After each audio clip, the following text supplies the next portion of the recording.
नमस्कार दोस्तों, स्वागत है आपका हमारे चैनल वेल्थ विद गौरव के नए एपिसोड में। दोस्तों, जैसे कि आप जानते हैं कि हमारे सब्सक्राइबर हमसे निरंतर संपर्क में रहते हैं और कमेंट्स के द्वारा, व्हाट्सएप के द्वारा, इंस्टाग्राम के द्वारा हमसे अपने सवाल पूछते रहते हैं। तो ऐसा ही एक सवाल हमें इस बार आया है। राजस्थान के अलवर जिले के से पराग नाम के हमारे सब्सक्राइबर ने ये सवाल पूछा है। वो बोलते हैं कि सर, मैं आपकी बात को समझ गया। हमें अपनी सैलरी में से 10 से 20% म्यूचुअल फंड में लॉन्ग टर्म के लिए इन्वेस्ट करना चाहिए। कौन से म्यूचुअल फंड में, ये मैंने उन्हें प्राइवेटली बता दिया। तो अब वो बोलते हैं कि हमारे जो माता पिता हैं उनकी सोच पुरानी जमाने की, मतलब कंजर्वेटिव है। वो लोग अभी भी पुराने इंस्ट्रूमेंट्स जो हैं उनको बेहतर मानते हैं। तो उन्हें मैं किस तरह से समझाऊं? तो मैंने पराग को कहा कि पराग, जल्दी मैं आपकी सुविधा के लिए एक वीडियो बना करके डालूंगा और उससे आप अपने माता पिता को दिखा सकते हैं। तो उससे क्या होगा कि उनकी सोच में कुछ हद तक बदलाव जरूर से आएगा। तो दोस्तों, इस वीडियो के अंदर हम पुराने जो कंजर्वेटिव साधन थे, जैसे कि आरडी, एफडी या किसान विकास पत्र या पीपीएफ, उनके अंदर अगर हम 1 लाख रुपया 5 साल के लिए निवेश करते हैं और म्यूचुअल फंड में 1 लाख रुपया निवेश करते हैं तो क्या अंतर आएगा, ये बताएंगे। चलिए शुरू करते हैं। तो दोस्तों, जैसे कि अभी ने इंट्रो में बात करी थी कि इस बार हम पुराने कंजर्वेटिव वित्तीय साधनों और नए साधनों जैसे कि म्यूचुअल फंड या शेयर मार्केट के ऊपर बात करेंगे कि किसमें 1 लाख रुपया लगाएं तो हमें सबसे ज्यादा फायदा मिल सकता है या सबसे ज्यादा जोखिम किसमें है। दोस्तों, इस चैनल पे हम बात करते हैं पैसे के बारे में, निवेश के बारे में, वित्तीय योजनाओं के बारे में, मैनिफेस्टेशन के बारे में और भी ऐसी अनेक चीजों के बारे में जिससे आप निरंतर ग्रो कर सकें।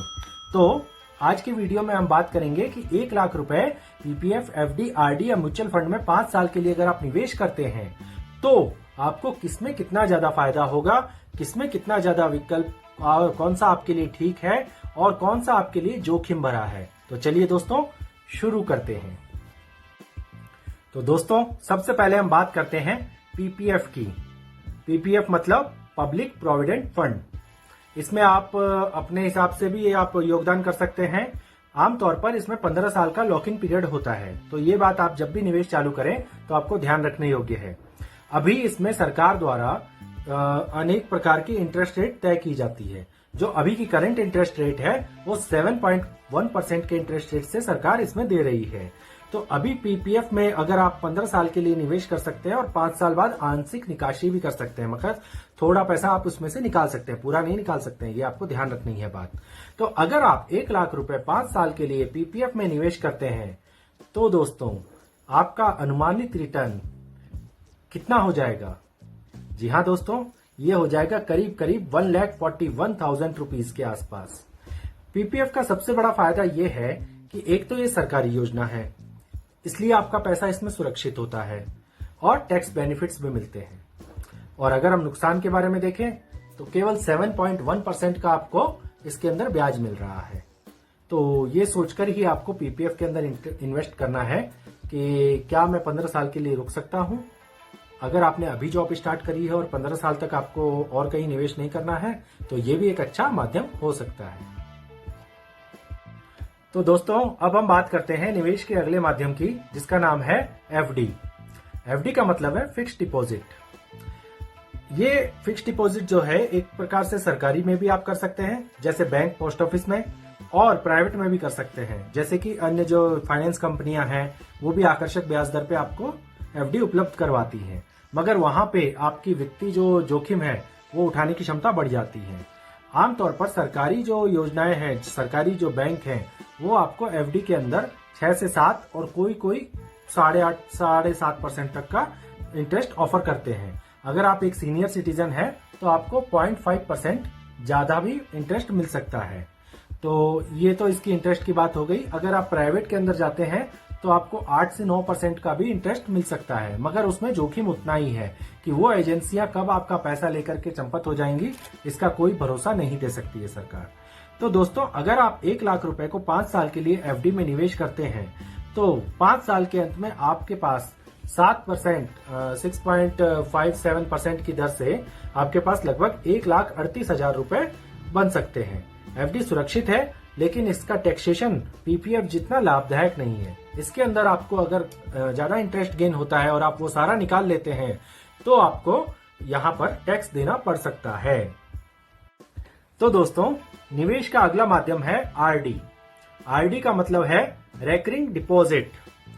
रेकरिंग डिपॉजिट एक और सुरक्षित निवेश का माध्यम है। यह हमारे उन भाई बहनों के लिए बहुत मददगार सिद्ध हो सकता है जिनकी कमाई डेली या वीकली पर्पस में कुछ छोटी है। वो एक छोटी रकम से शुरुआत करना चाहते हैं, जैसे कि 1500 रुपए मासिक या फिर 150 रुपए डेली या 100-200 रुपए 500 रुपए हफ्ते के। तो इस तरह से वो एक छोटी छोटी रकम जमा करके एक निश्चित अंतराल के ऊपर जमा करते जाते हैं। उनको एक निश्चित इंटरेस्ट रेट इसमें ऑफर होती है और ये लगभग 5 से 7% के बीच में ही होती है, ज्यादा नहीं होती है। और इसका एक निश्चित लाभ उनको एक समय अंतराल के बाद एक बड़ी रकम के रूप में मिल जाता है। तो दोस्तों, इसमें आमतौर पर पोस्ट ऑफिस और बैंक्स महत्वपूर्ण भूमिका निभाते हैं। इसके अलावा जो स्मॉल कोऑपरेटिव संस्थाएं हैं वो भी आरडी के माध्यम से अपने निवेशकों को एक ग्रो करने का अवसर प्रदान करती है। तो दोस्तों, अगर आप इसमें आप एकमुश्त निवेश तो कर नहीं सकते, तो अगर आप 1500 रुपए 5 साल के लिए हर महीने जमा करते हैं तो अंत में आपको 5 साल के अंत में आपको जो निवेश की राशि के रूप में मिलेंगे वो लगभग 1,08,000 रुपए मिल सकते हैं। आरडी की ब्याज दर भी लगभग एफडी जैसी होती है। यह उन लोगों के लिए बेहतर है जो नियमित रूप से छोटी छोटी बचत करना चाहते हैं। तो दोस्तों, अब हम बात करते हैं निवेश के अगले माध्यम की, जो कि है म्यूचुअल फंड। इसमें हम इक्विटी या फिर हाइब्रिड म्यूचुअल फंड का एग्जांपल लेंगे। दोस्तों, म्यूचुअल फंड को खास तौर पर इक्विटी और हाइब्रिड फंड्स में निवेश करने के लिए एक रास्ता माना जा सकता है, सुरक्षित निवेश का रास्ता माना जा सकता है। लंबे समय के लिए निवेश अगर आप करते हैं तो आपका जोखिम बहुत कम हो जाता है। 1 या 2 साल के लिए अगर आप देखेंगे और मार्केट उस दौरान डिप में चला गया तो आपके जोखिम बढ़ सकता है, मगर पुराने कंजर्वेटिव साधनों की तुलना में इसमें रिटर्न हाई होता है। तो दोस्तों, इसमें म्यूचुअल फंड में रिटर्न का कोई वादा नहीं होता है कि निश्चित इतना ही मिलेगा, मगर हम पिछले 10 से 12 साल का रिकॉर्ड देखें तो इक्विटी और हाइब्रिड म्यूचुअल फंड ने औसतन 12% का तो रिटर्न दिया ही है और उससे कहीं ज्यादा भी दिया है। तो न्यूनतम अगर हम 12% रिटर्न भी इसका मान के चले तो कोई अतिशयोक्ति नहीं होगी। तो अगर आप 1 लाख रुपए को 5 साल के लिए अच्छे इक्विटी म्यूचुअल फंड में लगाते हैं तो आप अनुमानित तौर पर लगभग 1,76,000 कमा सकते हैं 5 साल के बाद। हालांकि इसमें जोखिम भी होता है और ये रकम थोड़ी घट बढ़ भी सकती है, मगर लंबे समय में किया गया निवेश आपको सबसे अधिक मुनाफा दे सकता है। तो दोस्तों, ये हमने बात की निवेश के साधनों की। अब आपको इसमें कौन सा और फायदा दे सकता है और कौन सा आपके लिए बेहतर है, ये हम बात करेंगे। तो साथियों, अब तक हमने निवेश के साधनों की बात की, माध्यमों की बात की, उनमें मिलने वाले इंटरेस्ट रेट की बात की, आपको उसमें कितना रिटर्न 5 साल के बाद मिल सकता है ये हमने आपको बताया। तो अब एक सरसरी तौर पे नजर डाल लेते हैं। सबसे पहले अगर हम बात करें तुलना की, तो पीपीएफ में आपको करीब 5 साल के बाद 1 लाख रुपए निवेश करने पे 1.41 लाख रुपीज मिलेंगे। इसी तरह एफडी में आपको यही रकम 1,38,000 रुपए हो सकती है। आरडी में यही रकम 1,08,000 रुपए हो सकती है, क्योंकि वहां पे आपके पास लमसम पैसा नहीं था, आपने थोड़ा थोड़ा पैसा करके लगाया और उसी अनुपात में आपको रिटर्न मिला। और म्यूचुअल फंड में ये करीब 1,76,000 रुपए हो सकती है। तो और जोखिम म्यूचुअल फंड में थोड़ा ज्यादा है, मगर अगर आप 5 साल का नजरिया लेते हैं तो यह निश्चित है कि वो किसी अन्य और साधन से आपको ज्यादा निवेशित जो रकम है उस पर परिणाम दे सकता है, रिटर्न दे सकता है। तो ये निर्णय आपको लेना है। एफडी और जो पीपीएफ है वो बहुत ही बेहतर है। अगर आपकी एज ज्यादा है, अगर आप रिस्क नहीं ले सकते हैं, अगर आप सुरक्षित गवर्नमेंट के साधनों के ऊपर ही अपना दांव लगाना चाहते हैं तो बहुत बढ़िया है। मगर आप अगर यंग हैं, 20, 25, 30, 35 और 40 साल तक भी आपकी उम्र है, तो भी आपके पास निवेश करने के लिए 15 से 20 साल का स्वर्णिम अवसर है, जिसे आपको बिल्कुल भी नहीं खोना चाहिए। तो दोस्तों, यह था हमारा आज का वीडियो, जहां हमने PPF, RD, FD, mutual fund आदि आदि और भी न जाने कितने निवेश के माध्यमों की तुलना की और आपको समझाया कि इसमें आपको रिटर्न कितना मिल सकता है और आपका जोखिम कितना है। दोस्तों, अगर आपको यह वीडियो पसंद आया हो तो इसे लाइक करें, शेयर करें, सब्सक्राइब करें और व्हाट्सएप यूनिवर्सिटी पर दोस्तों के साथ शेयर करना बिल्कुल भी ना भूलिए। क्या आप किसी खास विषय पर और जानकारी चाहते हैं? कमेंट सेक्शन में जरूर बताएं। व्हाट्सएप कर सकते हैं, इंस्टाग्राम पे मैसेज भेज सकते हैं और मिलते हैं अगले वीडियो में। तब तक के लिए बी हेल्थी बी वेल्थी।